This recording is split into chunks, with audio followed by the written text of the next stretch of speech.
The Māori Commercial Aquaculture Claims Settlement Regional Agreements Amendment Bill and reports it without amendment. Mr Speaker, I move that the report be adopted. The question is that the report be adopted. Those of that opinion will say aye. To the contrary, no. The ayes have it. The bill is set down for third reading next sitting day. Call on Government Order of the Day number 3. Trans-Tasman Proceedings Bill, first reading. Mr Speaker. The Honourable Simon Power. Mr Speaker, I move that the Trans-Tasman Proceedings Bill be now read a first time.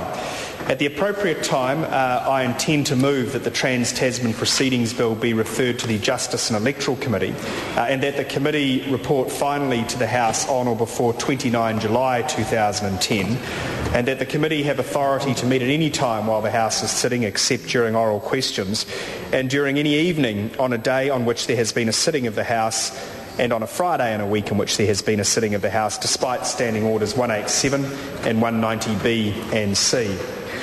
Mr Speaker, the Prime Minister said in his statement to Parliament that he wants to give the single economic market a new impetus this year, and this bill is part of that program.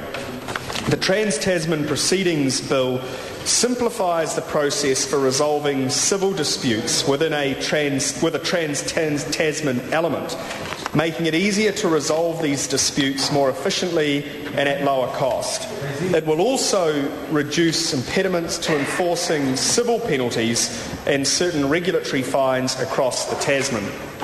The bill will implement the agreement on Trans-Tasman court proceedings and regulatory enforcement that was signed by the previous government in Christchurch on 24 July 2008. Mr Speaker, in November last year, I was privileged to be invited onto the floor of the Australian Federal Parliament as the Attorney-General Robert McClelland introduced parallel legislation. That legislation has now been passed by both Australian houses and is awaiting the royal assent. As indicated at the start of this speech, I will be seeking a shortened select committee period so that we can move as quickly as possible into the final stages necessary to implement the agreement, given the progress that the Australians have made to date. Currently, with a few exceptions, New Zealand and Australia treat each other in the same way as any other foreign country when it comes to cross-border court proceedings. This is clearly undesirable given our unique relationship and the commitments we have made to reducing barriers to trade. This bill will enable closer integration of our civil justice systems. This will benefit both countries, and progress in this area reflects our close relationship, our common legal heritage, and the confidence we have in each other's judicial and regulatory institutions. I'd like to briefly outline some important measures in the bill.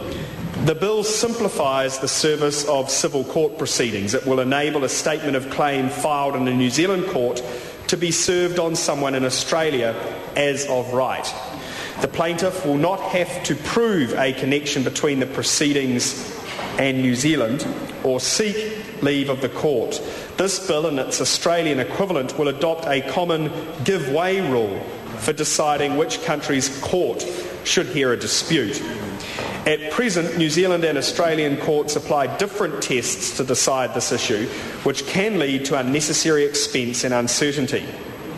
The bill will also expand the range of Australian court judgments which can be enforced in New Zealand and simplify the process for enforcing them. Currently, only final money judgments from one country may be enforced in the other. This bill extends this to include final non-money judgments such as an injunction.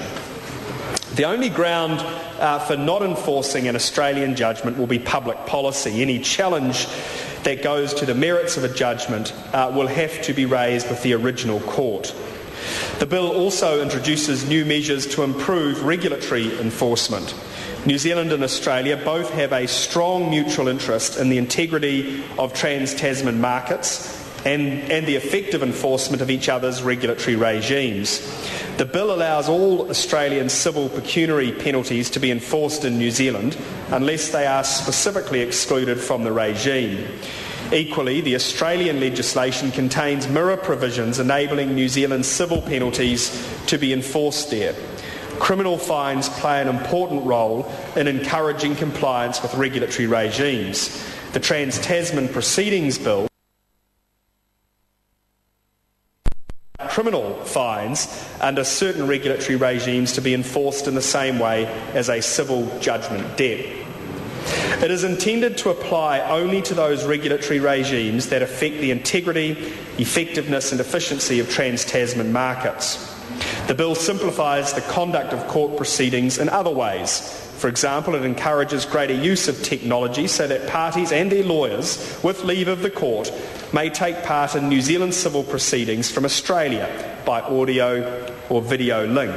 Needless to say, requiring parties based in Australia to attend court in person is inconvenient, costly and can add to delays. But it isn't only businesses that will benefit. For example, an individual whose former partner moves to Australia before they reach an agreement on how to divide their relationship property will benefit from the simplified procedures and reduced costs. This bill offers direct benefits for both New Zealanders and the New Zealand economy. New Zealand's relationship with Australia is our most important and CER has set a global benchmark for free trade. Now is the time to build on that success through the Single Economic Market Programme by simplifying and improving the process for resolving Trans-Tasman civil disputes. Mr Speaker, I commend the bill to the House. The question is that the motion be agreed to. Mr Speaker. The Honourable Leanne Dazelle. Mr Speaker,